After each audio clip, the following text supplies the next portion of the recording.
जी sir बोलिए। हाँ, मैं ये पूछ रहा था कि आपने कहा था कि ईश्वर पहले एक था, उसके रूप बने होते चले गए। जी जी। तो इसका मतलब कोई तो इसमें एग्जिस्टेंस में था। हाँ बिल्कुल। और आज भी एग्जिस्टेंस में कोई ना कोई है। जी बिल्कुल।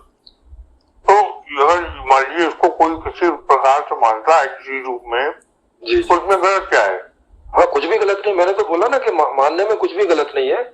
अभी मानने से, बल्कि खराब व्यवस्था में मानने से थोड़ा फायदा ही होता है कि आदमी को थोड़ा मानसिक शांति मिल जाती है, उसके नाम से आदमी जाता है वहाँ पर अपनी परेशानी को व्यक्त करता है। जी जी बिल्कुल उसको मानसिक शांति मिलती है उसको। बिल्कुल जी बिल्कुल। ये तो फैक्ट है कि आदमी जब भी कोई कष्ट में होता है, जी जी, या कोई परेशानी होती तो ऐसी जगहों पर जाता है वो। बिल्कुल। चाहे कोई गुरु हो, चाहे मंदिर हो, चाहे कोई जगह ऐसी हो। जी जी बिल्कुल। और वहाँ से वो अपनी संतुष्टि को किसी न किसी रूप में पाता है वो। जी जी बिल्कुल बिल्कुल। उसे तभी वो आस्था का विषय बन जाता है। जी बिल्कुल। और जब आस्था बन जाती है किसी भी हो, तो वही गुरु भगवान के रूप में मानने लगता है। हाँ बिल्कुल बिल्कुल। उसके लिए तो वो जो भगवान ही हो जाता है भाई, वहां से उसे कुछ शांति मिल रही है, कुछ थोड़ा होप मिल रही है, तो उसके लिए अच्छा ही पॉजिटिव भी होता है। जी बिल्कुल, यही मेरा मतलब था। लेकिन वो वास्तव में नहीं है। हाँ लेकिन ये बहुत थोड़े टाइम के लिए रहती है, जैसे दूसरा दुख आएगा। हाँ, वास्तविकता नहीं है। हाँ क्योंकि जीवन में व्यवस्था नहीं है, तो अभी आपको अगले समय का खाना नहीं मिलेगा तो आप फिर परेशान होंगे, फिर गुरु को याद करेंगे, फिर भगवान को याद करेंगे, ये एक लूप में आप फंस जाएंगे। तो ये तो कम चलता ही रहेगा, तो कम हमेशा चलेगा। हाँ ये तब तक चलेगा जब तक आप व्यवस्था नहीं कर लेते। व्यवस्था कर लेंगे फिर इसकी जरूरत नहीं पड़ेगी। तो व्यवस्था का रास्ता भी तो वही बताएगा ना वो आगे चल के।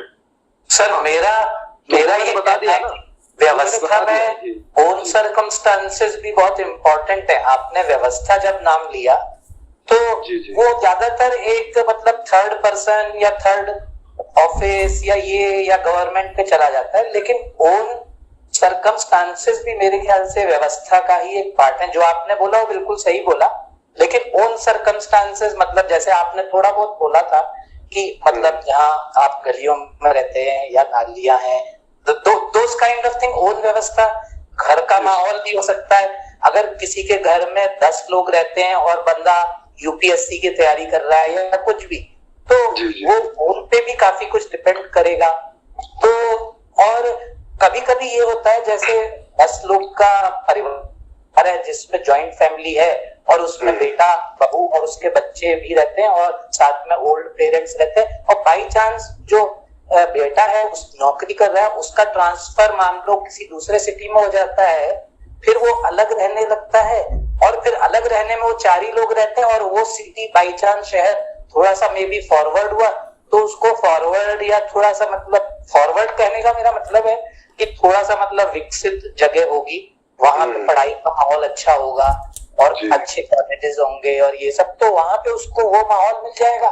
तो एज कंपेयर टू वो पहले अपनी जिस सर्कमस्टांसेस में था, और वो सर्कमस्टांसेस को मैं व्यवस्था का ही पार्ट मान रहा हूँ। जी व्यवस्था का ही पार्ट है वो। निकल जाएगा तो वहां पे शायद वो आगे बढ़ जाएगा। तो ये व्यवस्था में मैं ये बस ऐड और करना चाहता था। हाँ नहीं ठीक बात है, इसीलिए मैंने बताया आदमी के जो पर्सनल एफर्ट है व्यवस्था के सामने वो चींटी जैसे होते हैं, उसका कोई बहुत रोल नहीं होता।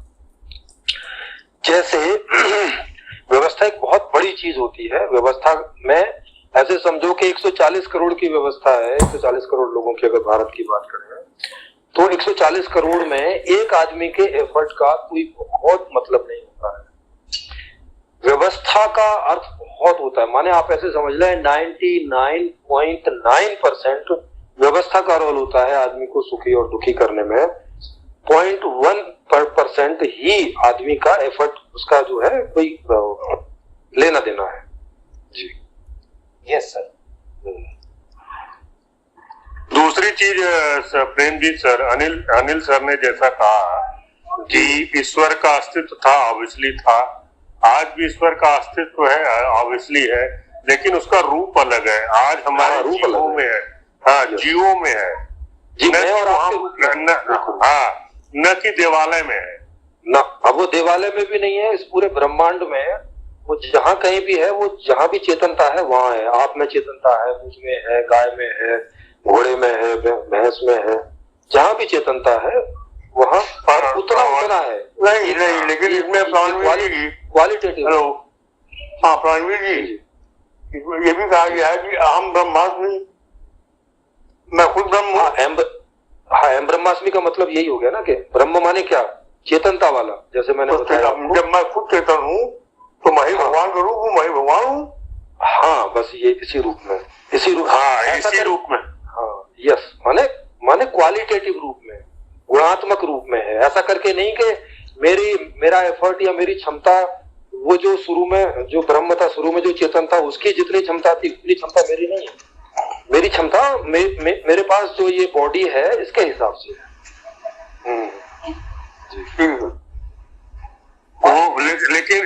लेकिन वो राम मंदिर में नहीं है सर, वो हनुमान मंदिर। हाँ, वो किसी देवालय में आपको नहीं मिलेगा। वो सारे बस एक तरह से वो ट्रिक है कि जो लोग गरीब हैं उनको थोड़ा सहारा मिल जाए, इससे ज्यादा और उसका कोई उपयोग नहीं। तो राम को भगवान माना किसने? नहीं, और दूसरी चीज एक है सर, यदि उसके लिए हमें सहारा देने के लिए कुछ आपको अर्थ न देना पड़ रहा हो और केवल सहारा बिना अर्थ दिए हो रही हो, तब तो एक समझ में आता है। लेकिन अर्थ का लेन देन होने लगता है वहां पे, तो वो तो सहारा नहीं हुआ, वो बल्कि अपने को सहारा कर रहे हैं। जी, इस चीज को ऐसे करके समझ लीजिए। राम का मंदिर बनाएंगे तो आप बनाएंगे, राम अपने आप नहीं बना सकता। ईश्वर अपना मंदिर अपने आप नहीं बना सकता, क्योंकि वो है ही नहीं है अभी। आप बनाएंगे तो आप बनाएंगे, उसको बिगाड़ेंगे तो बिगाड़ेंगे, और उसको नहीं बनाएंगे तो नहीं बनाएंगे। और वहां जिस मुल्ला पंडित पादरी को बिठाएंगे तो बिठाएंगे, उसको दान देंगे तो उसका काम चलेगा, नहीं देंगे तो वो 4 दिन में मर जाएगा, नहीं आएगा वहां वो पूजा पुजारी करने। वो जो सुबह से शाम तक पूजा करता है, इस वजह से कोई ईश्वर उसको कोई तनख्वाह नहीं देता महीने में कि ये लो बेटा तुम मेरी इतनी पूजा पाठ कर रहे हो, ये लो 1 करोड़ रुपए हर महीने के तुम्हारे, यार तुम इतनी पूजा पाठ कर रहे हो। ये हम ही करेंगे जो करना है। इस धरा पे मनुष्य ही सबसे ज्यादा चेतनिक प्राणी है। अब ये जो करेगा, अच्छा करे, बुरा करे, काल्पनिक करे, अकाल्पनिक करे, ये करे, यही करेगा। इसके अलावा है कोई नहीं है कि कोई कुछ करे, अच्छा करे, बुरा करे, व्यवस्था ठीक कर ले, जो करेगा यही करे। बाकी लोग जिन्हें कुछ नहीं बोलना है और या प्रश्न पूछना है, तभी वो अपना माइक ऑन करें, अन्यथा अनिल सर आपका माइक ऑन है, प्लीज माइक ऑफ कर दो। ठीक जी सर। और किन्हीं को कोई कह सकते हैं क्या? आपने ये बोला कि 90% लोग सुखी हैं और 10%, और उनको नो डाउट, उनको वो तो सही बात है कि भगवान या किसी से कुछ नहीं मिला है उन्हें। 10% लोग जो सुखी नहीं है, या उनको कोई और तकलीफ है, या इवन बीमारी है, कुछ भी कह लीजिए, और वो लोग भगवान को याद करते हैं और उनको भगवान से, चाहे वो जिस भी रूप में याद करते हैं, अल्लाह के रूप में याद करें या शिव जी के रूप में याद करें, जिसके भी रूप में याद करें, और वो जब उसको याद करते हैं तो उनको ऐसा लगता है कि उन्होंने अपनी प्रॉब्लम के लिए एक में भी सुप्रीम पावर को याद किया, भले ही वो भगवान कहें, कोई देवी कहें, और उससे उनको थोड़ा शांति मिलती है और उनको एक हिम्मत और होप लग जाती है, ऐसा आपने बोला। तो जी। ऐसा मेरा कहना था कि जैसे बीच में अभी मंदिर वगैरह की भी बात आई, मैं उसमें मस्जिद भी जोड़ देता हूँ। तो इन 10 लोगों के लिए जो 10% लोग हैं और जो शायद गरीब भी होंगे, और नहीं सर आप उल्टा बोल रहे हैं। 90% गरीब है, 10% अमीर है। 90% गरीब है, राइट सर। जी। तो अब इन लोगों के लिए अगर जनरली मतलब इनके घर वगैरह में की कंडीशन देखें तो इनका घर भी छोटा में भी होता होगा, हो सकता है 2 या 1 कमरा भी होता होगा, और साथ में मतलब क्योंकि इनको कमाई वगैरह के लिए मेहनत भी ज्यादा करनी पड़ती होगी, सोचना भी ज्यादा पड़ता होगा, दिमाग जनरली पैसा कमाने में शायद लगा रहता होगा। तो इन लोगों के लिए अगर मान लो कुछ मस्जिद हो या कोई में भी मंदिर हो जिसमें एक हिंदू अगर वो है तो उसके लिए में भी किसी भगवान की मूर्त होगी, तो आदमी ये 90% लोग जनरली अपनी जो कमाई या ये सबको लेके चिंतित रहते हैं, तो किसी भी समय, और इनके घर में भी जगह नहीं है भगवान को एक आधा घंटे याद करने की। तो इनके लिए अगर मे बी वो मंदिर या मस्जिद या गिरजाघर बनाए गए हैं और वहां जाके आधा घंटा बैठते हैं, रोज बैठते हैं, या मे बी हफ्ते में इनको एक बार टाइम, संडे को लोग सुबह 10 बजे चर्च में जाते हैं, तो आई थिंक ये शायद एक मे बी ठीक है। अब भले ही उसकी वजह से पुजारी या गिरजाघर वालों की कमाई हो जाती हो कि दैट्स अलग, वो तो एक अलग सवाल है।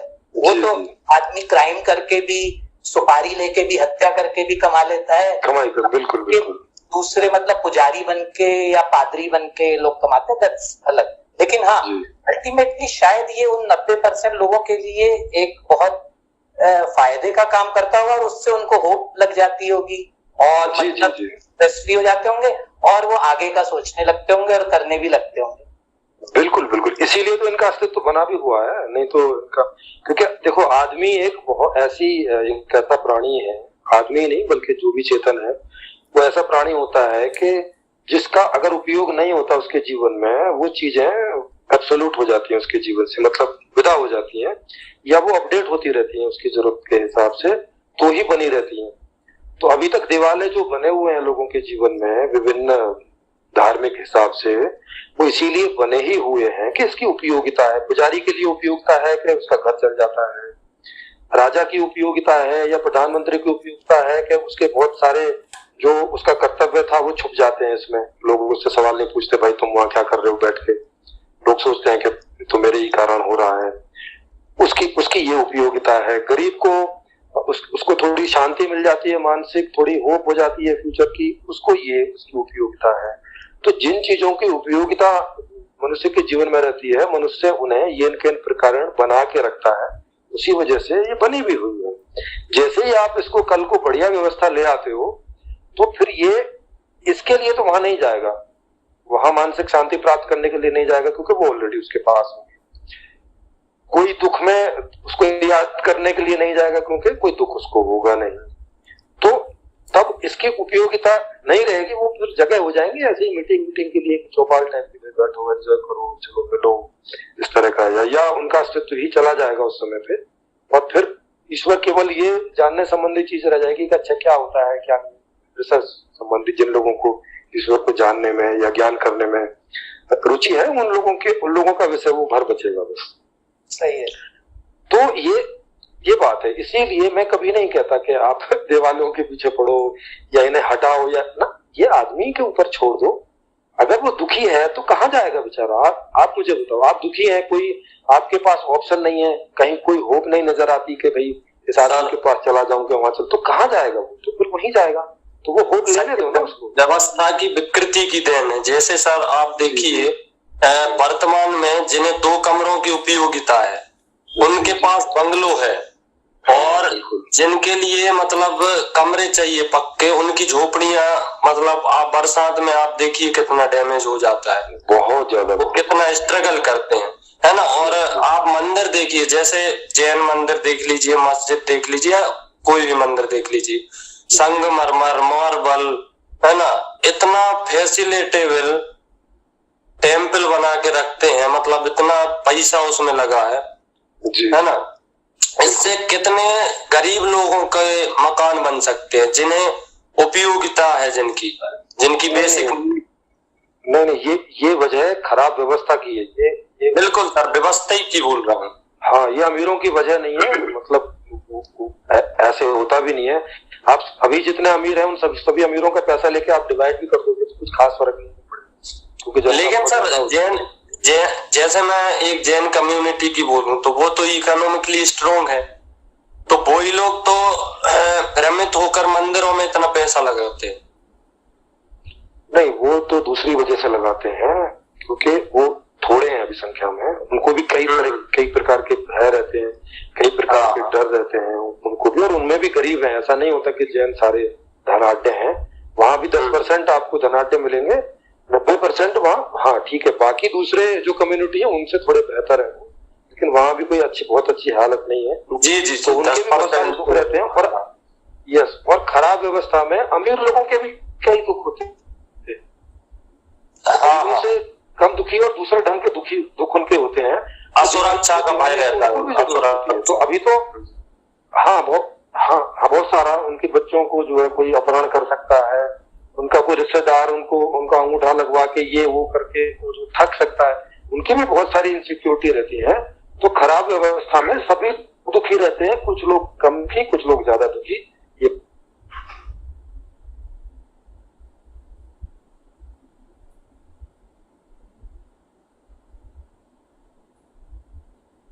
जी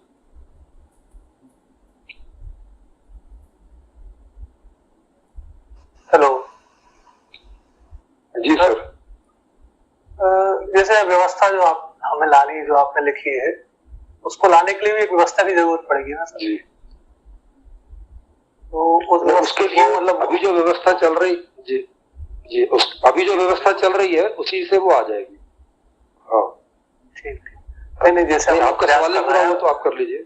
हाँ सर, जैसा हम एक प्रयास कर रहे हैं वो भी एक व्यवस्था के तहत ही कर रहे हैं। जैसे हम 1 by 1 लोगों तक जा रहे हैं व्यवस्था को लेकर, तो उसके लिए हमने कोई व्यवस्था बना रहे हैं। उसके लिए भी हम कि किस तरह का मॉडल का मतलब किस तरह का मॉडल रहेगा जो इस व्यवस्था को मतलब जल्द से जल्द लाएगा। जी।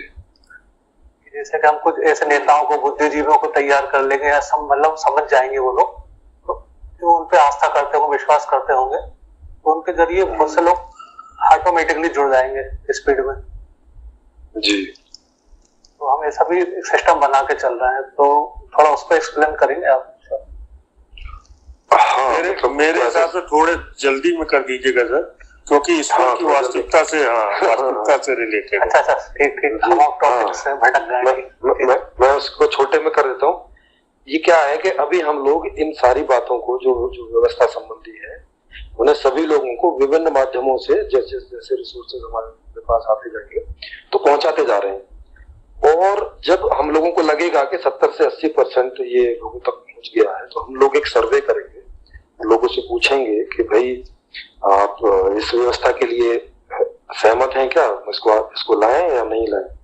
तो अगर 50% से ज्यादा लोग यस में आंसर देते हैं कि आप लाइए, इसको हम लोग सपोर्ट करेंगे, तो उस समय फिर एक पॉलिटिकल पार्टी का रजिस्ट्रेशन होगा हम लोगों की तरफ से, और वो पॉलिटिकल पार्टी आने वाले लोकसभा के इलेक्शन में, उसके बाद जो भी लोकसभा के इलेक्शन होंगे उसमें वो खड़ी होगी विकल्प के तौर पे। और अगर 50% से ज्यादा लोग उसको वोट कर देते हैं तो 500 से भी ज्यादा एमपी जो हैं वो संसद भवन में पहुंच जाएंगे और वो नई व्यवस्था को पुरानी व्यवस्था से आज के नियमों के हिसाब से ही रिप्लेस कर देंगे, है ना। 2/3 बहुमत चाहिए होता है कोई भी बड़े से बड़े नियम को बदलने के लिए। तो ये इस तरह से बड़े आसानी से हो जाएगा। और इसके दौरान हम लोग नेताओं को तैयार कर रहे हैं, उसके लिए पूरा का पूरा शिविर है, पूरी ट्रेनिंग है, वो सब इस दौरान हम लोग एक नेताओं की बहुत बड़ी संख्या में जो है तैयारी और बाकी और दूसरे भी जितना चाहिए वो सारी तैयारियां इस दौरान कंप्लीट हो जाएंगी। तो इस तरह का एक रोड मैप है। जी सर, इसी व्यवस्था से निकल कर हमारी नई व्यवस्था आएगी। जी हाँ, पिछली व्यवस्था में से रास्ता निकालना पड़ता है ना। माने जो मौजूदा व्यवस्था है, जहां हम हैं पगडंडी, तो वहीं से बनानी पड़ेगी ना जहां जाना है वहां के लिए। हाँ, तो सर रुकावट भी हमें यही व्यवस्था अगर पैदा होती तो इसी व्यवस्था से पैदा होगी, कोई भी होगी, तो हमें उसको ही सोल्व करते हुए चलना है सर। हाँ, वो मैंने सारा सोल्यूशन इसमें दे दिया है कि ये व्यवस्था के जितने भी नेगेटिव पॉइंट है वो कोई रुकावट डाल नहीं पाएंगे, मतलब वो रुकावट बनेंगे नहीं। ये पूरा इसका रोड मैप भी ऐसा बनाया है। जी सर, जैसे ईश्वर के बारे में हम लोग अभी बात कर रहे हैं। ईश्वर तो सर हर आदमी की अलग अलग अवधारणा है ईश्वर को लेकर। बिल्कुल। तो उसको डिफाइन नहीं किया जा सकता, लेकिन अभी हमारे अंदर जो चेतन है, जैसे मेरे अंदर कोई चेतन है उसे मैं ही समझ पा रहा हूँ, आपके अंदर जो चेतन है उसे आप ही समझ पा रहे हैं, और जिसके भी अंदर जो चेतन हो, लेकिन मुझे ऐसा लगता है कि मैं पूरा केंद्र में ही हूँ। पूरी जितना भी सब कुछ हुआ, जैसे मैं आपसे बात कर रहा हूँ, सब केंद्र में अपने आप को महसूस करूंगा अगर मैं जब मौलिकता में जाऊंगा। तो ऐसे ही सभी लोग मौलिकता में तो मैं ही हूँ, सब कुछ हूँ। जी हाँ, केंद्र कोई ईश्वर भी बोलते हैं। ईश्वर का मतलब केंद्र भी होता है, केंद्र में। ये तो कॉमन सबके लिए हो जाएगा कि मतलब हर आदमी समझ पाएगा इस बात को कि मैं केंद्र में हूँ। तो मुझे अपने आप को लेकर ही उसको जानना है जो है। हाँ, यस यस, और इनको डिफाइन किया जा सकता है, ऐसा नहीं कि डिफाइन नहीं किया जा सकता। जैसे मैंने डिफाइन किया है उसको आप लोग पढ़ें, और कहीं पे आप देखते हैं कि नहीं यहाँ पे ये सही डिफाइन नहीं है तो आप कोई सही डेफिनेशन दें तो उसको वहां से रिप्लेस भी कर देंगे, वो एडिटेबल है जी। और सर मेरा होना ही अस्तित्व है, मैं नहीं हूँ तो कुछ नहीं है। यस, आप हैं तो ही है, आप नहीं है तो कोई मतलब ही नहीं है, कोई मतलब नहीं। सही बात है, मतलब बिल्कुल बिल्कुल ठीक सर। मतलब मौलिकता में यही चीजें आ रही है, अगर हम उसको समझ रहे हैं, समझ रहे हैं, हर चीज में जा रहे हैं और हम ज्यादा भटके नहीं बाहर की तरफ तो हाँ, यस यस, अपने आप को केंद्र में रख के चलेंगे तो चीजें आपको स्पष्ट समझ में आएंगी। जब हम अपने आप को केंद्र में रख के नहीं चलते और दूसरे को केंद्र में रख लेते हैं, वो चाहे हम गुरु के रूप में रख लें, वो चाहे हम कोई भी रूप में रख लें, अगर हम किसी चीज को समझने के लिए खुद को केंद्र में नहीं रख रहे हैं तो आपको चीजें स्पष्ट नहीं होंगी, आपको चीजें कंफर्म नहीं होंगी, कंफर्मेशन लेवल पर आपको ज्ञान नहीं होगा, उसका एक मान्यता रह जाएगी खाली। अच्छा गुरुजी ने ये बता दिया, अच्छा उस किताब में ये पढ़ लिया, अच्छा ऐसा हो गया, अच्छा वैसा, वो रटने वाला सिस्टम हो जाता है, अंडरस्टैंड नहीं होता है। अंडरस्टैंड तभी होगा जब आप खुद को सेंटर में बना के चलेंगे, क्योंकि एक्चुअल में आप ही सेंटर में हैं। सवाल तो आप पूछ रहे हैं ना, जानना तो आपको है, तो सेंटर में तो आप हैं ही ऑलरेडी। जी जी जी, क्योंकि पहले तो मैं थोड़ा सोचता था हर चीज बाहर ही है, ईश्वरी बाहर की बात है, तो उस हिसाब से डिस्कस करता था, चर्चा करता रहता था जी। लेकिन जैसे जैसे मैंने आपको समझा और मतलब उस समय अपने आप को भी समझा तो समझ में आया, तो सब व्यर्थ था मतलब ये। हाँ बिल्कुल बिल्कुल सही बात है। तो बाकी तो हम एक्सप्लेन कर ही रहे हैं आपको, हम उस पर चर्चा कर रहे हैं, सवाल तो एक कोई खास नहीं है, लेकिन जितना समझते हैं थोड़ा और डीपली जा पाते हैं बस। जी जी बिल्कुल बिल्कुल। ठीक है, थैंक यू। मुनीन सर, आप कुछ पूछना चाहें और कोई भी लोग? मैं तो I am a good listener, मैं सुन रहा हूँ सब लोगों का, उससे ज्ञान प्राप्त कर रहा हूँ कि भाई देखो किस तरह से व्यवस्था है। आपस में हम लोग एक दूसरे को रोजाना डिस्कशंस करते रहते हैं कि क्या वो है क्या वो नहीं है, तो उसी चीज को मैं भी मानता हूँ कि भाई दुनिया में कोई एक चीज है जिसमें हमें कंसिडरेट करना चाहिए, और उसके लिए हम लोग जो है उसको अचीव करने के लिए होना चाहिए। मगर हम लोग भटक जाते हैं अपने रास्ते से, और वो रास्ते से भटकने के कारण ही हम लोग एक दूसरे के ऊपर आक्षेप प्रक्षेप करते रहते हैं, और उसी में सारी जिंदगी बीत जाती है। तो मेरा पर्सनल रीडिंग ये है कि हाँ, मूर्ति व्यवस्था या कोई भी मंदिर मस्जिद गुरुद्वारा ये सब लोगों ने किया हुआ है, उनमें जो अच्छे पॉइंट्स हैं उनको हमको लर्न करना चाहिए, चाहे किसी धर्म से हो चाहे किसी से भी हो, और उनको लर्न करके हमें ये देखना है कि एक शक्ति के पीछे हम लोग लगे जिससे कि हमारा कल्याण हो सके। क्योंकि ऐसा है, हिंदू धर्म में कहते हैं 33 करोड़ देवता है, 33 करोड़ जो भी है शब्द बात देते हैं। अब 33 करोड़ देवता अगर जो मान लो आज के युग में कलयुग में देखा जाए तो आप एक भगवान को छोड़ के दूसरे भगवान के पास आएंगे, वो कहते हैं उसके पास चला जा। जैसे आप किसी शॉपकीपर के पास जाते हैं तो उस टाइप से वो कहता है कि यार जाओ वहीं से लेने जाके भाई, तो वो वाला हिसाब नहीं होना चाहिए। हमें है ना, we should follow one thing in our life and try to achieve it. अगर उसको अचीव कर लेते then go to the another thing. तो ये कंटिन्यूअल इम्प्रूवमेंट हमारे लाइफ में चाहिए। लाइफ हमारी बचपन से लेकर बुढ़ापे तक लर्निंग की एक्सरसाइज है, हर आदमी से लर्न कर रहे हैं। आज जो है इतने सारे इंटेलेक्चुअल्स हैं, सब लोगों से हम लर्न कर रहे हैं। हम भी कृष्ण को मानते हैं, कृष्ण वंशज कहते हैं, लेकिन ये है कृष्ण की जो थ्योरीज है, अगर जो उनमें से हम एक भी अडॉप्ट कर लें तो हमारी लाइफ सक्सेसफुल हो जाएगी। तो मेरा कहना का सबसे तात्पर्य यही है कि जो भी चीज करें उसको रिलीजियसली करें, बाय हार्ट करें और मेहनत करें उसे, तो आप अचीव कर सकते हैं जिंदगी में, जो चाहे वो अचीव कर सकते हैं। लोग कांवड़ लेके आते हैं, कितने किलोमीटर जाते हैं, उनके अंदर एकाग्रता होती है कि मेरे को उस डेस्टिनेशन से उस डेस्टिनेशन तक पहुंचना है।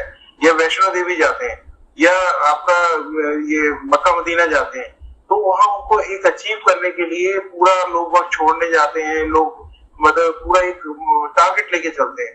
तो जब लाइफ में टारगेट लेके चलते हैं तो अचीवमेंट होता है, तो लोगों को शांति मिलती है कि देखो हम कांवड़ लेके आए थे, हमारा ये काम पूरा हो गया, या हम मक्का मदीना गए थे तो हमारा ये काम पूरा हो गया। या चर्च जाते हैं, या सरदारों से प्रेम भाव देखो, सरदार लोग जो है संडे को हर चर्च में मिलते हैं, उसमें गुरुद्वारे में मिलते हैं, क्रिश्चियन लोग चर्च में मिलते हैं, सिर्फ प्रेयर करते हैं ना, वो ह्यूमन बींग्स के लिए प्रेयर करते हैं। जहां जिसको अच्छा लगता है वहां करो, बट ये है कि अपने कारण किसी को कष्ट नहीं होना चाहिए, ये आपका वो होना चाहिए। चाहे मंदिर में शोर करो, मस्जिद में लाउड स्पीकर बजाओ, कुछ भी करो, लेकिन उससे किसी आदमी को दुख नहीं पहुंचना चाहिए। मेरा सबमिशन बस यही है, मेरी अपनी सोच ये है।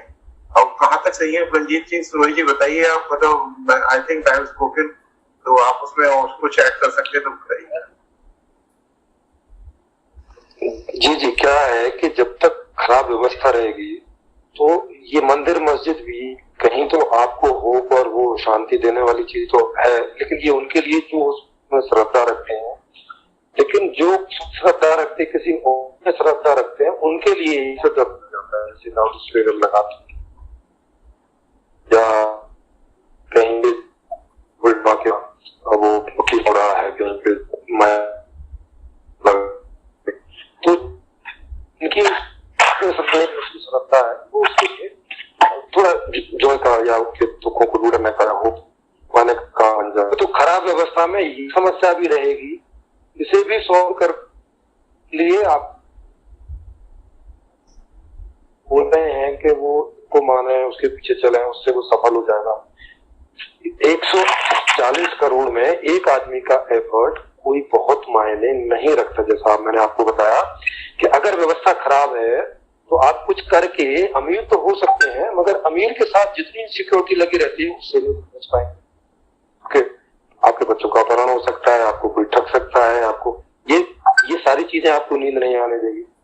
ये सारी चीजें आप जो है बढ़िया से बढ़िया मखमली बिस्तर पर लेटे हो गए मगर आपको नींद नहीं आ रही होगी, क्योंकि दूसरी कई समस्याएं होंगी। आपका कोई कंप्यूटर है वो ना कल को कर दे, शेयर मार्केट में गिर जाए। मैं आपको इंटरप्ट करूंगा इस चीज में।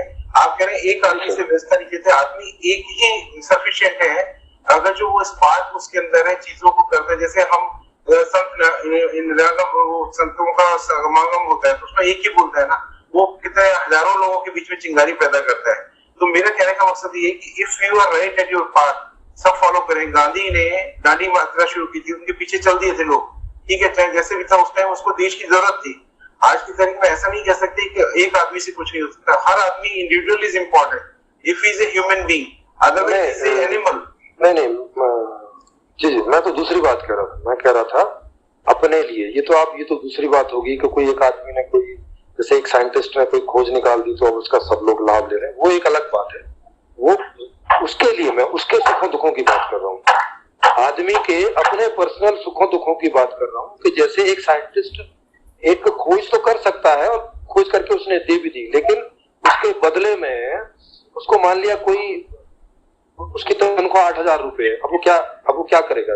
मतलब इससे वो कैसे एंजॉय करेगा? नहीं, यहाँ तनख्वाह मैटर नहीं करती। वहाँ देखिए, जहाँ भक्ति होती है वहाँ गरीब भी आता है, अमीर भी आता है। तो अब हम लोग वहाँ पे सेंटर्स बनाए जा रहे हैं मंदिरों को, वो हालांकि गलत। जैसे किसी ने कहा था कि गुरुद्वारों में या मंदिरों में इतना पैसा खर्च करते हैं, दैट इज रॉन्ग। ये ह्यूमैनिटी के लिए हर आदमी चाहता है इसको शांति मिले, चाहे वहाँ पे गरीब हो या वो, उस चीज को रेट ना करें। क्योंकि इंडिविजुअल आदमी भी बहुत इंपॉर्टेंट है।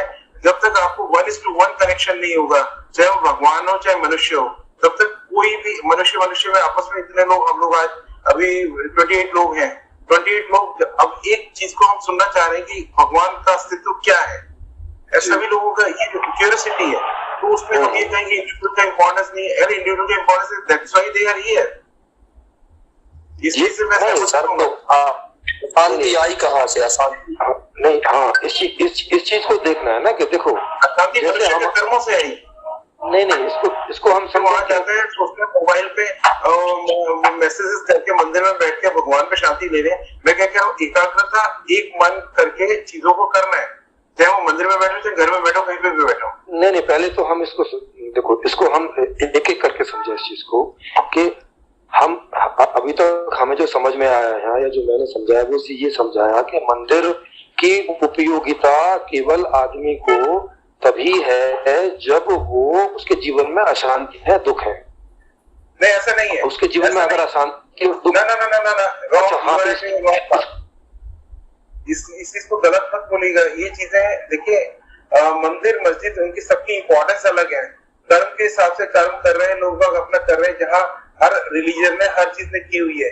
ये जरूरी नहीं कि हर आदमी अशांति के टाइम पे जाए, शांति के टाइम पे भी जाता है आदमी। मैं आई यूज्ड टू गो मंदिर इन ऑफ डेज, मैं उस टाइम पे नहीं जाता जब भीड़ भाड़ होती है। मैं उसको जानना चाहता हूँ वास्तविकता है क्या। जैसे गणेश जी ने दूध पिया, गणेश जी ने दूध क्यों पिया? या भैरव जी वहां पे शराब पी रहे हैं, वहां पे उज्जैन में क्यों पी रहे हैं? किसी ने एनालाइज किया कि बड़े बड़े टीम्स आए, या अभी जैसे आज एक पोस्ट था उसका जो रथ यात्रा होती है कि वहां पे जो पुजारी जी उसमें तरल पदार्थ डालते हैं, वो उसमें आंखों पर पट्टी बांध देते हैं और उसमें ग्लव्स लेके करते हैं, अगर जिसको देखता है तो विस्फोट हो जाता है। व्हाट इज मतलब रॉन्ग, मतलब क्या सही है क्या नहीं है? या कालका मंदिर में जाओ, कहते हैं आज भी देवी आती है वहां पर और दादू उनको चबाती हैं और सुबह से अस्त व्यस्त होती है। ऐसे ही यहाँ मंदिर में चले जाइएगा आप वृंदावन में, तो ये सब चीजें मिथ्स हैं। देयर आर सर्टेन थिंग्स, कैमरे लगे हैं, चीजें हैं, ऐसा नहीं एग्जिस्टेंस है। हम लोगों को बीइंग ए टेक्निकल पर्सन और प्रोफेशनल पर्सन और स्टूडेंट जो भी जिसका हैसियत है, उसके हिसाब से अपने आप को जान के कहीं ना कहीं अपने आप को एडजस्ट करना है और एक लेवल पे लेके आना है कि हाँ ये सही है। और ये सबसे मानवता पहला धर्म होना चाहिए। और अपने उदाहरण बता दीजिए ना। उदाहरण यही है मानवता। कोई उदाहरण देके बताएंगे तो शायद समझ में आएगा। उदाहरण ये कि मैं कंपेयर करता हूँ कि जैसे उसके पास में मर्सिडीज आई, अरे मेरे पास अगर जो मारुति स्विफ्ट डिजायर है तो मैं मर्सिडीज क्या करूँ ना, मेरे पास जो गाड़ी है मेरे पास मैं संतुष्टि लाना, मतलब अपने आप को सेल्फ रियलाइजेशन करना बहुत जरूरी है। मैं जो कर रहा हूँ सही कर रहा हूँ, या मेरा कंट्रीब्यूशन क्या है, समाज के प्रति क्या है, भगवान के प्रति क्या है, अपनी फैमिली के प्रति क्या है, वो तो सर ये हम लोग तो सर ये तो दुखी हो गया ना। ये तो आप दुख, ये तो सर आप दुख की बात कर रहे हैं ना कि क्या वो मर्सिडीज चाहता है। नहीं सर, आधा गिलास खाली है ये तो दुख हो गया ना। आधा गिलास क्यों खाली रखते, पूरा गिलास नहीं है भरा हुआ। मैं भरे को देख रहा हूँ ना, मैं ये देखता हूँ always vacuum at the top of the bottle, कि बॉटल लेके होता है, बॉटल टॉप पे होता है। तो सर ये तो दुख के अंदर ही हो गया ना। माने ये एक तरीका ही हो गया कि हमारे पास गिलास तो नहीं सुन तो लीजिए, पहले थोड़ा सा सुन लीजिए। जैसे ये आप एडमिट कर रहे हैं कि आपका आधा गिलास खाली है, मगर आप एक ट्रिक का इस्तेमाल कर रहे हैं इस आधे गिलास के दुख से बचने के लिए। क्या आप देखिए आधे वाले भरे को रहे, आधे खाली वाले को आप फोकस ही नहीं कर रहे, बोले इसको छोड़ो, इससे दुख होता है, मैं सिर्फ देखता ही नहीं, तो मैं खाली भरे पर ही देखूंगा। आप एक ट्रिक का इस्तेमाल कर रहे हैं। अगर उसका गिलास भरा हुआ ही हो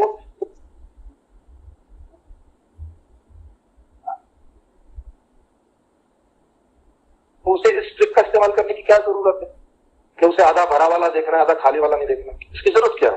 बॉस, एनिमल और मनुष्य में ये फर्क है, मनुष्य एनालाइज कर सकता है, एनिमल उसको एनालिसिस नहीं कर सकता। हम मानव योनि में जन्म लिया है, हम लोग आज जितने भी लोग बैठे हुए हैं यहाँ पर 28 लोग, हम लोग एनालिसिस कर ही रहे ना बैठ के। जी हमें सोचने समझने की शक्ति है, तार्किक विश्लेषण करना चाहिए। पॉलिटिक्स जो है कोई गंदी नहीं है पूछने की, पॉलिटिक्स में एवरीथिंग फेयर। पॉलिटिक्स में हमें ये है कि हमें दांव पे जाने चाहिए। आज की तारीख में जहां हम जा रहे हैं, कलयुग सतयुग, इतने लोगों ने लिखे हैं, ग्रंथ लिखे हैं। आज की तारीख में अगर जो हम लिखते हैं कि राम कुछ नहीं था, एग्जिस्टेंस नहीं, जैसा भी किसी ने कहा था, अरे एग्जिस्टेंस नहीं, लेकिन लोगों की भावना से जुड़ा हुआ है। कृष्ण कुछ नहीं है, कृष्ण भावना से जुड़ा हुआ है। जो है उसमें देखिए ना, आप ह्यूमन को ज्यादा कीजिए। अपने माँ बाप सबसे बड़ी मदर माँ होती है, मतलब सबसे बड़ी चीज भगवान माँ होती है या फादर होता है। तो उस चीज में हम लोग अगर जो उसको लेके चले, अगर जो वो कर्म करें तो बेटर है, स्पाइट ऑफ हम की ईश्वर की वो है नहीं है। सबसे पहले हमारे लिए सब कुछ है, माँ बोलना सिखाती है, माँ बच्चे को पैदा करती है, बाप उसकी रिस्पॉन्सिबिलिटी होती है। वो चीजों को हम लोग उस ह्यूमन वैल्यूज लाने की कोशिश करें। व्हाट आई मीन टू से, जब तक हम ह्यूमन वैल्यूज नहीं लेके आएंगे तब तक ये सब पर है। उपदेश सर सदियों से उपदेश चलते आए हैं, इनसे कुछ परिवर्तन नहीं हुआ आज तक।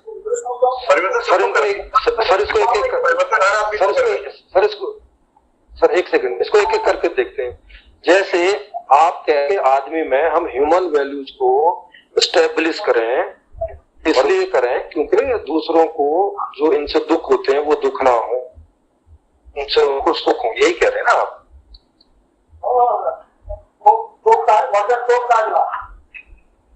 सर यहाँ मैं इंट्रोडक्शन करना चाहूंगा। नहीं, मनोज जी पहले सब लोग जो है पहले अपना माइक ऑफ करें। जो दो लोगों से बात हो रही है प्लीज आगे बढ़ने दे, फिर आप अपना रखेंगे।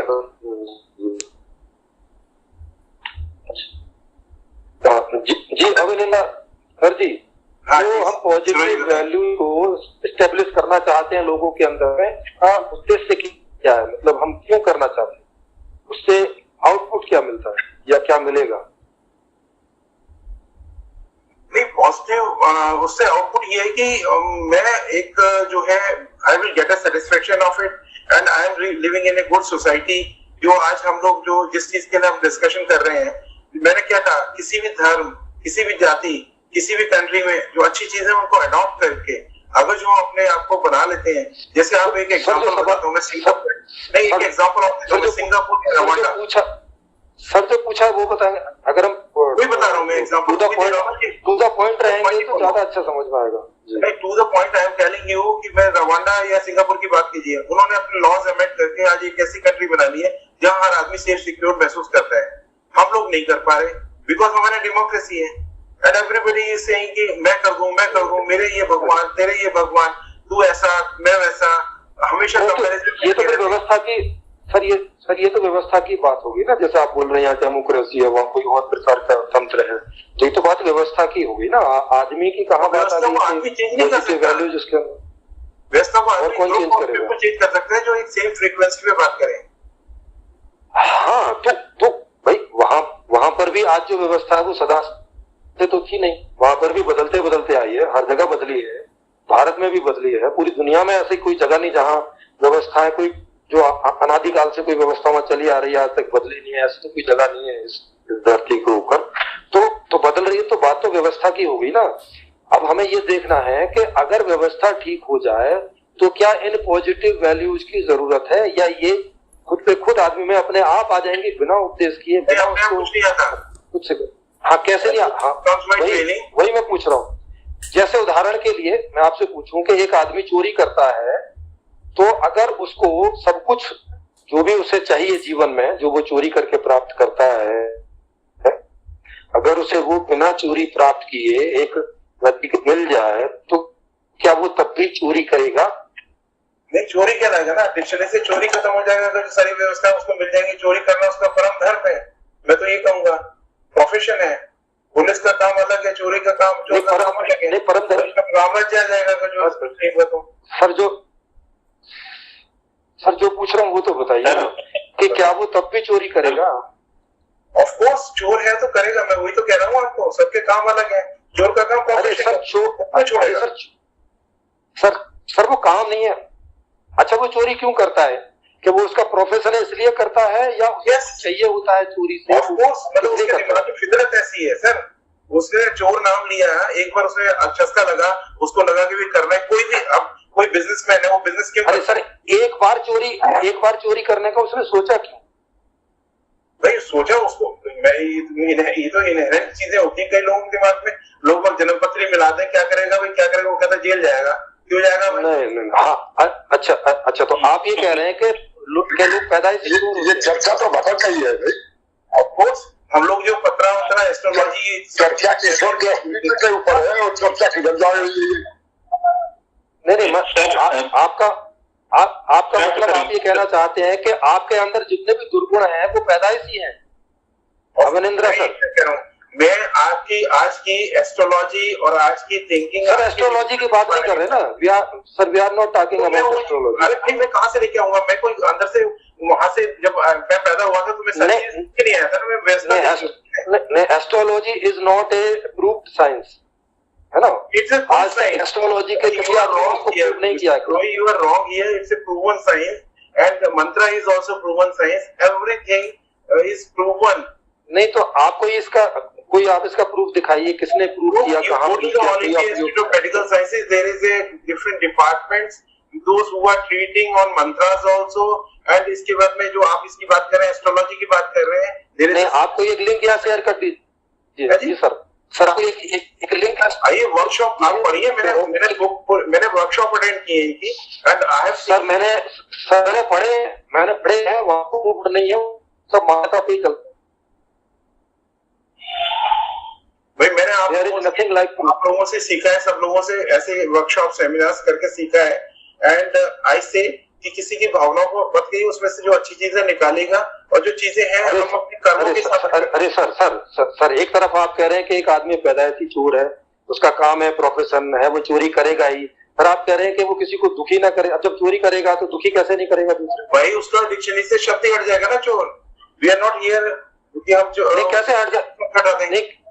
नहीं कैसे हट जाएगा? जब वो बाई बर्थ है तो कैसे हट जाएगा? अरे भाई मैं क्या कह रहा हूँ, नहीं तो वो कर रहा है ना प्रोफेशन, तो वो प्रोफेशन में आ गया ना उसके। अरे सर फिर कुछ भी ठीक कैसे हो सकता है जब हर आदमी जो भी है वो बाई बर्थ है? सुनिए ना, चोर बाई बर्थ है, बलात्कारी बाई बर्थ है, ठग बाई बर्थ है। तो जब ये सब ऐसे ऐसे काम करेंगे तो दूसरे लोग दुखी कैसे नहीं होंगे? ये बताओ ना मुझे। और आप कैसे दूर करोगे? दुनिया कैसे चलेगी? अब ये बताओ, वेज नॉन वेज खाते हैं लोग, नॉन वेज इतने हो जाएंगे। अरे सर दुनिया, अरे सर दुनिया चोरी और बलात्कार से चलती है क्या? कैसे बात? उसके लिए है ना, उसका सिस्टम बना है, उसके लिए हमने सिस्टम बनाया। We are human being. अरे तो सर हम फिर क्यों सिस्टम बना रहे हैं? अगर चोर पैदाइशी है तो फिर हमें चोरी भी एक प्रोफेशन को एक्सेप्ट करना चाहिए, क्योंकि ये फिर सत्य होगा। इट इज सत्य। ये क्या कह रहा हूँ, आज लॉ स्टूडेंट्स पढ़ रहे हैं, सारी चीजें क्यों पढ़ रहे हैं? अरे सर गलत व्यवस्था है, क्योंकि चोरियां हो रही हैं और हमें चोरों को रोकना है, इसलिए पुलिस हमें खड़ी करनी पड़ रही है, क्योंकि हम नहीं चाहते कि चोरी हो। आज की तारीख में देखिए, ह्यूमन बीइंग है, अगर जो आपने साइकोलॉजी पढ़ी हो। लेकिन आप कह रहे हैं कि चोरी होनी चाहिए।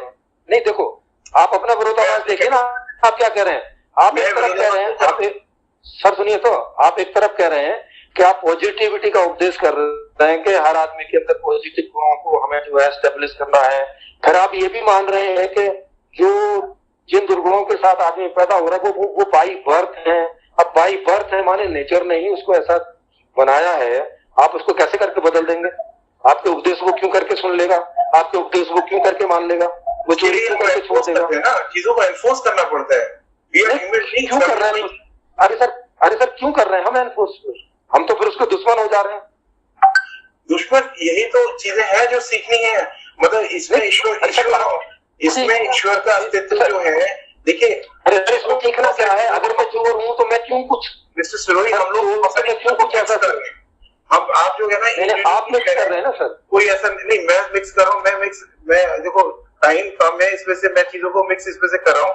हर एक का विरोधाभासी हो रही है ना, हर एक का अपना अपना इंडिविजुअल वर्किंग है, हर एक का अपना। नहीं सर एक पॉइंट लेकर के एक पॉइंट पे बात करें। हाँ, तब निष्कर्ष निकलेगा।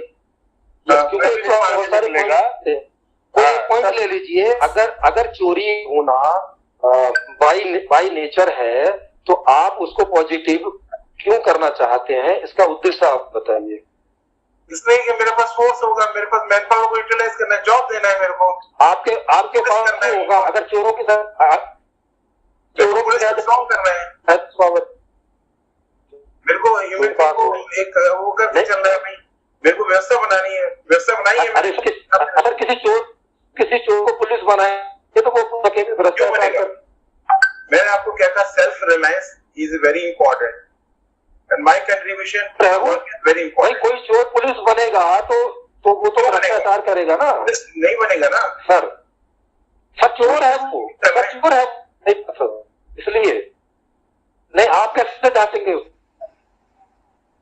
सर हम लोग जो डिस्कशन कर रहे हैं इसीलिए कर रहे हैं। आप कैसे क्या व्यवस्था गलत है, क्या व्यवस्था अलग सही है, कौन आदमी सही है, कौन आदमी गलत है? नहीं सर, अविनीत सर, क्या हमारे पास ऐसी विधि, हमें ये तय करना पड़ेगा कि आदमी गलत है या कि व्यवस्था गलत है? पहले हमें ये तय करना पड़ेगा कि किसको सुधारें, आदमी को या व्यवस्था? व्यवस्था क्या नहीं, व्यवस्था अगर बाई व्यवस्था बनाती है। मेरे को एक क्वेश्चन का आंसर दीजिएगा, आदमी व्यवस्था को बनाता है, व्यवस्था आदमी को बनाती है? बताइए मेरे को। हाँ, कोई एक आदमी व्यवस्था को बनाता है, सारे आदमी नहीं बनाते। कोई एक आदमी जो उसको बना सकता है, जो इस योग्य है, वो उसको बनाता है और प्रेस्क्राइब करता है समाज में। और अगर समाज को लगता है कि हमारा इससे लाभ हो सकता है या आज की तुलना में ज्यादा लाभ हो सकता है तो उसे एक्सेप्ट करते हैं और वो फिर एज ए व्यवस्था जब तब तक के लिए एक्सेप्ट हो जाती है जब तक उससे अपडेट वर्जन कोई नहीं लेके आ जाता। इस तरह से व्यवस्था आदमी बनाता है और आदमी एक्सेप्ट करता है। एग्जैक्टली, एक आदमी लीड करता है बाकी आदमी को अपने साथ में करने के लिए। देखिए मैं व्यवस्था की बात कर रहा हूं, करने के लिए नहीं, एक्सेप्ट करते हैं वो।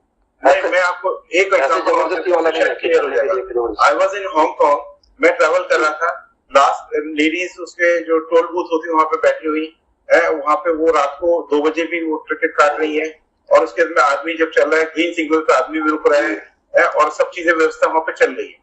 या इंडिया में अगर जो टोल बूथ पे अगर जो लेडी बैठी हुई रात को तो क्या हाल होगा वो तो सबको पता है, नंबर 1। नंबर 2, यहाँ पे ट्रैफिक जब गाड़ियां नहीं रुकती तो आदमी क्या रुकेगा। तो मेरा ये जजमेंट था कि बाहर जो आदमी ने व्यवस्था बनाई आदमी ही चला रहा है, वहाँ एक इंडिविजुअल आदमी ने नहीं, और यहाँ पे इंडिया में आदमी ने व्यवस्था बनाई, भगवान चला रहा है। मैं यहाँ समराइज कर रहा हूँ। अरे सर, इसको कब खत्म करें? नहीं, भगवान ने चला रहे, ये तो व्यवस्था की बात होगी ना। आप खुद ही बता रहे हैं कि एक वहाँ की व्यवस्था, एक भारत की व्यवस्था है। भारत की व्यवस्था में स्त्री रात को सुरक्षित नहीं है, वहाँ की व्यवस्था में स्त्री सुरक्षित है। आप खुद ही कह रहे हैं कि ये व्यवस्था का चक्कर है, सारा आदमी का नहीं है। हाँ, तो वहाँ एक आदमी का नहीं है ना। मैं आपको क्या कह रहा हूँ, मेरे हर अरे एक आदमी का नहीं, मेरे कहने का मतलब आदमी का चक्कर नहीं है, माने आदमी खराब होने का चक्कर नहीं है। सारी बात व्यवस्था की। अगर व्यवस्था ठीक है तो स्त्री सुरक्षित है, व्यवस्था खराब है तो स्त्रियां सुरक्षित है, इतनी सी बात होगी बस। आप ही के कहने के मुताबिक भी ये बात निकल के आ रही है। मेरा जो नहीं, आपके जो बात व्यवस्था निकल के आ रही है, मैं ये कह रहा हूँ हर आदमी वहाँ पे देशभक्त है, हर आदमी वहाँ पे, हर आदमी काम करता तो काम करता है। हर आदमी वहाँ देशभक्त हो कैसे गया? उसमें भी व्यवस्था का ही हाथ होगा ना। हर आदमी को एजुकेशन होगी, हर आदमी वहाँ पे पनिशेबल ऑफेंस जब पनिश करता है वहाँ पे आपको पुलिस वाला नहीं मिलेगा। जब वो जरा से कोई क्राइम करेगा उस टाइम पे ततैया की तरह आ जाएंगे वहाँ पर। अरे तो सर, ये तो व्यवस्था ही हो गई कि भाई होता है, ये भी तो एक आदमी नहीं, हर इंडिविजुअल अपनी रिस्पॉन्सिबिलिटी समझता है।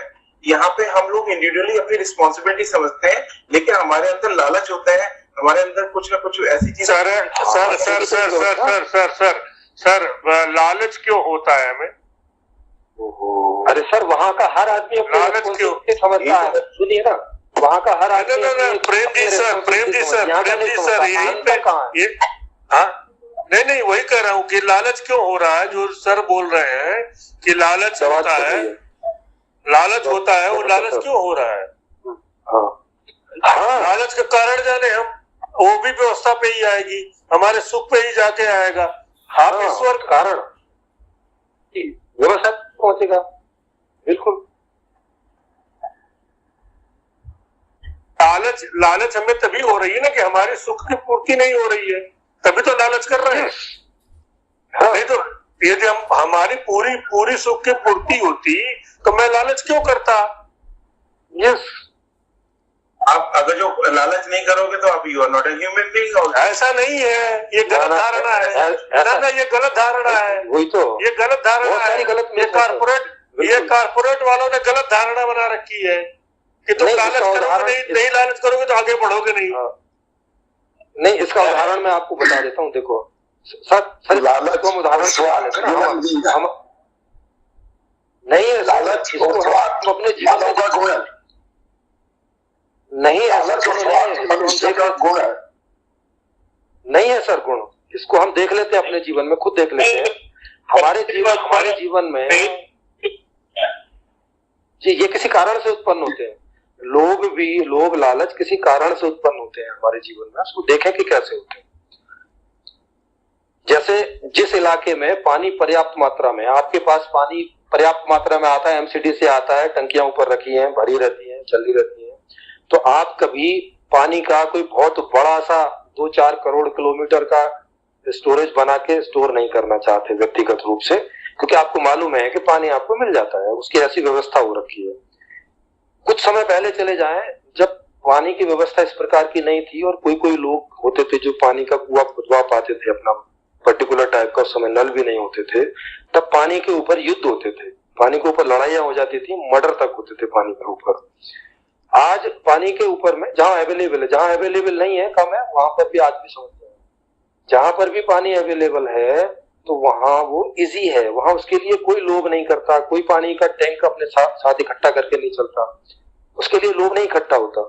तो यहाँ इस बात से हमें समझ में आएगा कि जिन बातों की अवेलेबिलिटी हमारे जीवन में नहीं है, माने जिनकी प्राप्ति हमें नहीं है, उन्हीं को इकट्ठा करने की इच्छा और भाव हमारे अंदर पैदा होता है।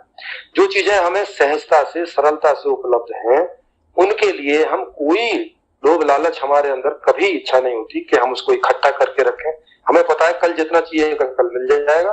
कल हमें 800 लीटर चाहिए था, होता है एक दिन में 800 लीटर आ जाता है, कोई दिक्कत नहीं है, परसों भी आ जाएगा, उसके अगले दिन भी आ जाएगा, ऐसे मिलता रहता है, मिलता रहेगा। तो जिन चीजों में हमारी अवेलेबिलिटी है उनमें हम लोभ लालच नहीं करते, जिन चीजों में अवेलेबिलिटी नहीं है या कम है वहां हम लोभ लालच करते हैं। आप देख सकते हैं अपने ही अंदर इन दो अलग अलग परिस्थितियों में कि एक में लोभ लालच पैदा होता है, एक में नहीं होता है। अगर आपके अंदर लोभ लालच का गुण होता तो चाहे आपको चीजें मिली हो चाहे ना हो, आप लोभी लालची होते ही हर आदमी बहुत बड़ी बड़ी गठरी बांध के घूम रहा होता हर चीज की, चाहे वो उसको मिली हुई है चाहे नहीं मिली। जी इसी तरीके प्रेम जी सर, मैं तो आंध्रा में रहा हूँ। आंध्रा के कुछ जगहों पे आप देखिए, जैसे हैदराबाद है, हैदराबाद के नियर बाई एरिया है, या आप राजस्थान चले गए उदयपुर है, जहाँ की पानी तीसरे दिन आता है, हर तीसरे दिन आता है। ठीक है, पीने वाला पानी जो है दूर दूर से लाना पड़ता है। बड़े बड़े लोग अपने नौकरों के मार्फत, मध्यम लोग अपने द्वारा, गरीब लोग स्वयं के द्वारा वो पानी इकट्ठा करके रखते हैं। और वो पानी जो है ऐसे नहीं 3-3 ड्रम इकट्ठा करके रखते हैं, बिल्कुल, क्योंकि उनको पानी का वो रहता है। कोई पंप लगा देता है, उसी वाटर लाइन में पंप लगा देता है कि हमें ज्यादा पानी मिल जाए। बिल्कुल, लोभ और लालच जब किसी चीज की कमी होती है तभी आता है। और ये जो महान संतों ने कह रखा है कि स्वार्थ और लालच मनुष्य का गुण है, केवल वो समझाने के लिए कर रखा है, आपको बेवकूफ बनाने के लिए। वास्तविकता यदि आप इसको तर्क से जो है जांचेंगे तो ये लोभ और स्वार्थ नहीं है। यदि आपके अंदर कोई चीज, जो भी चीजें हैं, जो रिसोर्सेज है, यदि आपको प्लेंटीली अवेलेबल है, जैसे आज हवा अवेलेबल है, आज कोई नहीं कर रहा है, लेकिन यही देखिए थोड़ी जगह कोरोना के दौरान लोगों ने ऑक्सीजन प्यूरिफायर, फलाना ढिमाका, गैस, ये फलाना, जो जितना सक्षम था उसने उतना करने की कोशिश की। बिल्कुल, जो रेमडेसिविर जो है, मतलब ये रेमडेसिविर जो है इकट्ठी करने लगा, हाँ, इकट्ठी करके इंजेक्शन की, कल का शायद मेरे परिवार में कोई बीमार हो जाए तो कल ये हमें दवा नहीं मिलेगी, इसलिए 2-2 दर्जन 3-3 दर्जन इकट्ठा करके रख ली। अरे सर, टमाटर प्याज की जब कमी हो जाती है, अमीर लोग धड़ी और खरीद के ले जाते हैं कि पता नहीं कल को मिलेगा कि नहीं मिलेगा।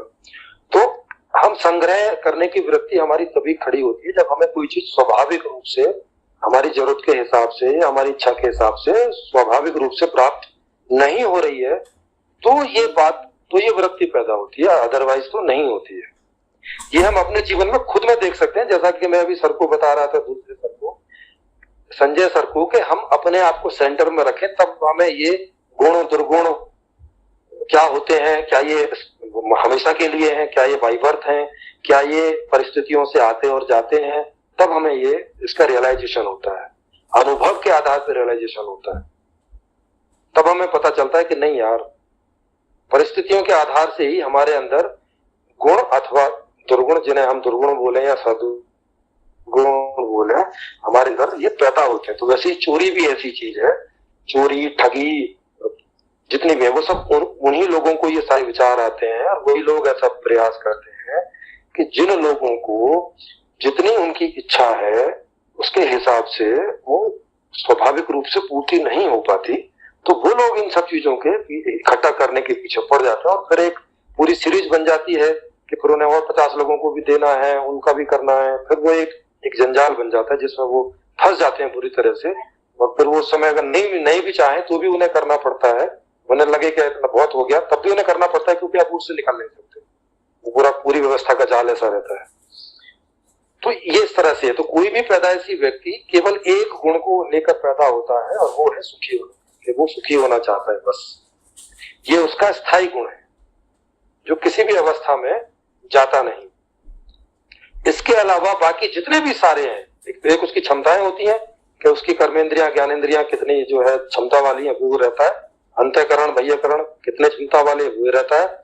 इसके अलावा उसके अंदर कोई, जैसे हम अच्छा गुण और बुरा गुण बोलते हैं, वो सब स्थिति परिस्थिति से आते और जाते हैं, वो कोई स्थायी गुण नहीं, वो कोई उसकी पर्सनैलिटी का परमानेंट हिस्सा नहीं है।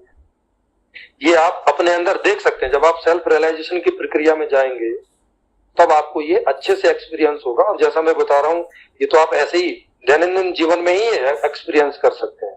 आप सुबह से शाम तक देखें और उनमें से कुछ चीजों की तरफ आपको इकट्ठा करने की वृत्ति होगी और कुछ की तरफ आपका ध्यान भी नहीं जाएगा कि इकट्ठा भी करनी है। और देखेंगे कि उनमें यही अंतर है कि वो जो चीजें आपको स्वाभाविक रूप से प्राप्त है वहां आपकी वृत्ति नहीं जाएगी, वहां ध्यान ही नहीं जाएगा कि इसका भी कुछ करना है ना। वो तो व्यवस्था हो रखी है, पानी आपको मिल जाता है, पत्नी खाना बना देती है रोज, वहां आपका ध्यान ही नहीं जाता कि मुझे इसमें भी कुछ करना है, मुझे ऐसा कुछ करना है, वैसा कुछ करना है। जब जब आपकी आपूर्ति में कोई दिक्कत खड़ी होती है तब आप वहां सोचना शुरू करते हैं कि ये दिक्कत आ रही है, भविष्य में ये दिक्कत ना आ जाए, इसके लिए मैं क्या कर लूं, मैं नौकरानी रख लूं, मैं ये कर लूं, मैं इतना पैसा इकट्ठा कर लूं, मैं ये वाली व्यवस्था कर लूं, मैं वो वाली कर लूं। तब ये सारे उपाय होते हैं। अगर आपको सब कुछ नॉर्मली मिल रहा है तो इस प्रकार की कोई भी दुर्गुण आपके अंदर पैदा ही नहीं होता है। ये हम खुद रियलाइज करके देख सकते हैं, जो भी कोई चाहे। और जितना मैं बता रहा हूं इतना तो आपको अपने जीवन का अनुभव होगा भी। जो भी लोग सुन रहे हैं वो इस बात को कंफर्म कर भी रहे कि हर आदमी हर बात के लिए संग्रह करता नहीं हो जाता। जी, इस नई व्यवस्था में नया अर्थशास्त्र, नया राजनीतिक शास्त्र, नया समाज शास्त्र, नया शिक्षा शास्त्र होगा। नया अर्थशास्त्र में नई मांग नीति, नई उत्पादन नीति, नई आपूर्ति नीति होगी। नई न्यायकारी व्यवस्था को विस्तार से समझने के लिए मेरी लिखी पुस्तक संपूर्ण समाधान को फ्री में डाउनलोड करके पढ़ सकते हैं। इसमें सही अर्थशास्त्र सहित सारी व्यवस्था को विस्तार से समझाया गया है। इसका लिंक नीचे डिस्क्रिप्शन में आपको मिल जाएगा। इसे शेयर करें, सब्सक्राइब करें और घंटी को भी क्लिक करें ताकि आने वाले वीडियोज का आपको नोटिफिकेशन मिलता रहे। इस वीडियो को देखने के लिए आपका हार्दिक धन्यवाद।